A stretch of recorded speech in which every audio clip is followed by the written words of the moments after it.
દેવડી ગજબ જેવો છે યાર. તો તમે અહીંયા શું કરવા આવ્યા લગ્નમાં? જીવ બારવા. જીવ બારવા તે હજી તમે જમા નથી? જયમાં ને આમ તો જો હા શું કહું ને તો હું અહીંયા કોઈને ઓળખતો જ નથી. આ તો હું જમણવાર હતો ને એટલે સીધા જમવાનું ટાણે જ કાંઈ અને વધામણું અમે કરીશું હું એટલે પછી એમ ખાવું જોઈએ ને. અને આમે અન્નનું અપમાન ન કરાય ને, બરોબર ને? વાહ, તે તમે અહીં એકલા આવ્યા લગ્નમાં? ના ના, ફેમિલી સાથે આવ્યા અહીં.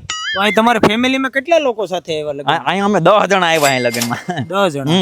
વાહ, તો તમે વધામણાની વાત કરી હમણાં, તો કેટલા રૂપિયા વધામણું કરવાના? પૂરેપૂરા 51 રૂપિયા. એલા એ 10 જણા આવ્યા છો લગ્નમાં અને 51 રૂપિયા વધામણું કરવાના હો? એલા ભાઈ, અમારે પેઢીઓથી આયેલું આવે કે ક્યાંય પણ લગ્ન હોય ને એટલે સહપરિવાર જવાનું, 51 રૂપિયા વધાવી ખાઈ પીને ખખેરીને નીકળી જવાનું. એ તમે સાથે શું લાયા ને શું લઈ જવાનું? તો તમે લગ્નમાં ખાવા જ જાવ છો? હા હા, સવાલ વગરની વાત છે યાર ભાઈ. તું શું કરવા આવ્યો? તું ખાવા. હું એ ખાવા આવ્યો. Kestrel my lord. અને હું તમને શું કહું, તમે અહીંયા શું કરવા આવ્યા? હું અહીંયા રિપોર્ટિંગ કરવા. રિપોર્ટ તમે હજી જઈમાં નથી? નહીં. અરે યાર, હું ભલા માણા વાત કરો, હજી અમારે બીજો રાઉન્ડ ખેંચવાનો છે. એ હાલો ભાઈ, આ ભાઈને બહુ ઉપાડ્યો. અને આમ જો હું તમને શું કહું, આપણે વધામણી કરીએ ને એનાથી હે ને બમણું જ ખાવાનું, હટી હટીને ખાવાનું, બરોબર? આ બાજુ હાલો, આ બાજુ